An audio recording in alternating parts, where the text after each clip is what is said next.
Hello, I'm Tracy, and I have personally started, built, managed, or turned around 22 businesses. But more than that, I've worked with more than 10,000 business owners, starting with business owners starting one-person businesses on their kitchen tables, and people who run billion-dollar enterprises. And one of the questions that keeps coming up is, where do you get the money to finance your business? Well, there's many different ways, and in this time that we spend together, I want to give you 10 ways that you can finance your new business, or 10 ways, the most popular and common ways for people to do it. The first way that you finance your business is with your assets. In other words, you have to finance it out of your own pocket. 68% of startup financing comes directly from the pocket of the business owner. I remember listening to a professor talk and saying, never put your own money into your own new business. And this person was a complete idiot. You cannot start a business without your own money, and nobody will lend you any money unless you've got hurting money on the table in there. So you can sell high-priced items that you simply don't need to raise the money. One of the things that I did, I sold one of my cars, I sold my furniture, I sold my house, I sold my savings accounts and my bonds and equity. You know, sometimes you have to sell a lot of stuff to get the cash you need. You can take out a home equity loan or a home equity line of credit if you have enough equity in your house. You can use 401k or IRA savings accounts, and you can also use a registered retirement savings account in Canada if you have it. Now, there are pros and cons of both of these, but the fact is that if you're really serious about starting your business, you're going to have to, like playing no-limit poker, you're going to have to go all in when you play poker. Now, a second way that you can get money to start your business is with angel investors. Now, angel investors are people who have money and they've made it through their own business and through their own careers, and what they're looking for is opportunities to get a high return on their money. I was just talking today with the head of a very, very large company, and they have put aside a reserve fund of many millions of dollars, and when companies in their industry have ideas and want to start up, they come to them and they have a series of requirements, and if the company meets the requirements, they will put in some money to see what goes on. The venture capitalists, and these are kind of, angel investors are kind of like little venture capitalists, they'll make a lot of small investments hoping that one or more of them will really explode. The reason that you use them is because there's a lot of them. They have different parameters. Some invest in high tech, some invest in restaurants, some invest in different types of businesses. They also bring with them really good knowledge of industries. So they are not only an investor, but they give you really good ideas. And sometimes they can give you guidance with regard to product development, marketing, sales, and so on. Now, the pros and cons. The pros of using an angel investor is they've got the money and they can make a decision quickly. The cons is that they will want to take a part of your business, sometimes a substantial part. Like venture capitalists, they'll often want the right to step in and take over your business and push you out completely if you do not deliver on your projections. They want to protect themselves, and they're very smart about protecting themselves. Now, where do you find them? Well, you can talk to your banker, you can talk to your accountant, you can look in the newspapers because sometimes they advertise, you can go on the internet and search for them. You can even put an ad in the paper or on the internet or Craigslist saying that you're looking for an angel investor to take a position in what appears to be a potentially very profitable company, and often they will find you. One last thing, there are often meetings and just seminars, workshops, and actual masterminding meetings where angel investors get together to talk about what's going on. And if you check around, you can find these meetings, and often you can go there and give a presentation. Now, the third place you can get money is friends and family. Now, it's interesting with friends and family, we say that they call this love money, is people will give you money or lend you money because they love you. Now, it's a terrific idea in theory to get money from your friends and family. When I started my business, by the way, I have used all of these.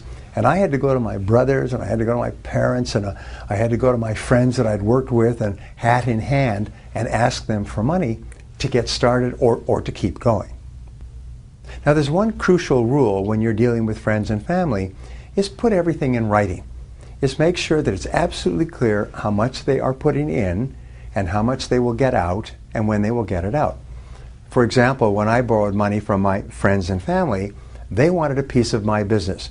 So I offered them 10% of my business for a certain amount of money, 20% for another, but I had the right to buy them out by paying them twice as much as they'd invested within 3 years. And within 3 years, instead of leaving them holding part of my business, I bought them out and was able to walk away owning my business. It was expensive, but it was good for them, and it was good for me because I had the money I needed at the right time. The pros and cons of friends and family are that they can be a real pain in the neck. They can call you up every day and say, how's it going? When can I get my money back? How soon can I get my money back? And so be careful when you take money from people that you know. It can be more expensive than you realize, and not just financially. Now, another place to raise money is with credit cards. Now, it's good in theory to raise money with credit cards, but before you turn to plastic for financing, consider the risk. The pros are you can get large amounts of capital quickly. The cons are you pay very, very high interest rates.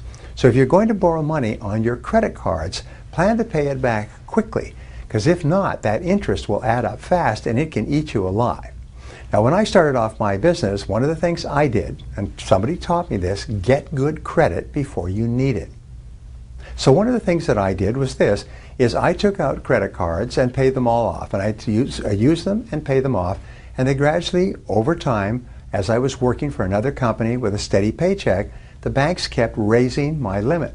When I started my business, I had like $100,000 worth of limit on my credit cards. I have a friend who was working for a Fortune 500 company. He did the same thing. He took out every credit card he could. He ran them up and got the maximum limit while he was working for this huge company. And when he started his business, his limits on his credit cards just traveled with him, and they saved his financial life. They kept him alive until his business was successful. So that's one way of doing it, but it's not a great way because it's so expensive. Now, another way to raise money in financing is with bank loans. Now, it's the most amazing darn thing. People say, well, just go to the bank and borrow money. So you go to the bank and the bank says no. And you go to the next bank and the bank says no. Because see, well, why won't banks lend me money to start up my business? Banks don't lend money to start up businesses. Banks are in the business of making good loans that they are absolutely sure can be repaid. Now, banks are the most traditional and conservative ways to finance a business, but they're the hardest loans to get. Why? It's because the banker that you're talking to, his pay, his bonus, his promotion, everything is totally determined by him making good loans. So they don't care about the fact that your business idea is a great business. They mentally put that aside. What they want is convince me that you will pay the money back even if your business collapses. So what do you need? Well, first of all, you need a solid business plan when you go to visit the bank, and you need realistic financial projections. Also, however, you need collateral or other existing business assets that they could seize in the event of a default. Here's an important point. When I started my business and I built it successfully, and then I moved to a new city where I needed to get a new loan, I went to the bank and they went back and forth with me for weeks and months, and finally they told me that they needed 500% of asset collateral for every $1 that they would lend. So I had to prove to them, I had to put up my house, my car, my royalties. I had to give them and prove to them that I had $5 for every dollar that they were advancing me.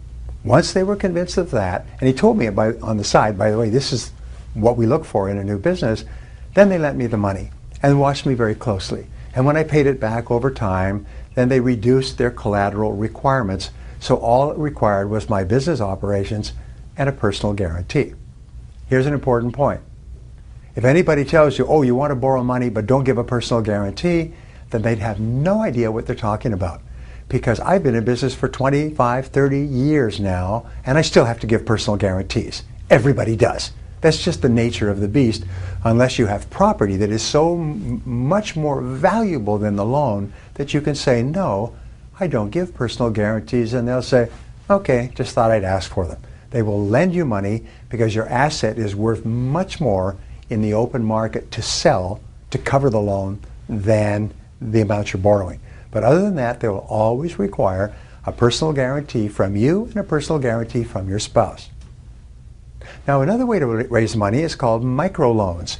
Now, microloans are small loans that you can get for short terms. The supplier of microloans in the United States is called the Small Business Administration, SBA. Now, they've launched a microloan program to help small businesses secure the financing they need to either get started or to get through a tough time. To apply for a microloan is not that easy. You'll have to be within the local lending area of one of the 170 nonprofit intermediaries that process microloans. Most microlenders also require borrowers to complete business training and business planning seminars before receiving the loan. The other thing about microloans is that you have to put together a complete business plan and go to at least 2 standard financial institutions, 2 banks, and have them reject you and not be willing to give you the money as what we call a conventional business loan. Because why? It's because they're just not convinced that you are going to pay it back. With your 2 refusals, you can then go to the SBA hat in hand and say, look, I've got this great business, but because it's new or because I don't have a track record, I can't seem to get conventional financing. Can you help me? And the SBA can help you, but they're going to put you through some hoops. So if you're thinking of starting a business, you call your local SBA or you go onto the internet and you find a small business investment corporation. Often these are funded by individuals, often they're funded by governments, but their sole job is to give money or to lend money under very tight conditions to entrepreneurs and business owners, to startups who cannot get the money they need, but who have a good business idea in the first place. Now, another way you can get money is called social lending. There are so-called social lending websites where individuals can apply for loans from other individuals. Sometimes they're calling this, so what do they call it, where they monetize it and everybody puts money into a pool, and then there are people who watch it carefully who will lend out small loans. Sometimes they call them microloans because they're small loans. They're secured by your business and your credit and your word, and people will put in investments like a mutual fund, and their money will be loaned out to many small businesses. So their chance of high return is very good. They will give you 3-year unsecured loans. Now, unsecured simply means that the loan is made without any collateral. A credit card is another form of unsecured loans. So remember, whenever you borrow money, the person who is lending you the money has just one thought in mind. How soon will I get it back, and how much will I get back? And if I'm lending you money and taking a piece of your business, what will be my potential upside? They don't care about you as a person and your life and your career and your history and all your hopes and dreams and business plans. All they want to know is how much in, how much out, how fast, how sure. And your job in applying is to answer those questions. How much do you want them to put in? How much will they get out? How fast will they get it out? And how sure can they be that they will get it out? Another way to raise money is with trade credit. Now, trade credit is based on trust, and many companies are started on the basis of trade credit. One of the biggest companies in the United States started off with one man with a $1,000 loan from his mother, and he went out and he sold a new service. And every company he spoke to said, no, we're not interested, until finally he found one company that says, yes, we're interested in the service. And then he said, wonderful, I'll need a deposit of 50% down so that I can install the service until it begins paying for itself. And this one customer said, all right, I have faith in you. I will pay a 50% deposit, and you can then start installing the service that you're selling. He went on to become one of the richest men in the United States. So whenever you can use trade credit, which means that you can get credit from your suppliers or even credit from your customers, you can build your business. As a new business, you're at a disadvantage because you don't have an established track record of paying invoices on time or delivering. So you need to present some credentials that you might give a bank. You might go to a supplier, a vendor, someone you're buying from. You may give them a business plan and show them your collateral, and tell them about your history and show them your financial statements, and give all kinds of proof that if they give you credit, that you will deliver on your promises. As a new business, it might take a lot of legwork and a little bit of luck to secure trade credit, but it's worth it. When I started my business, I needed credit to buy audio programs that I could then sell, and then I could pay off the cost of the programs.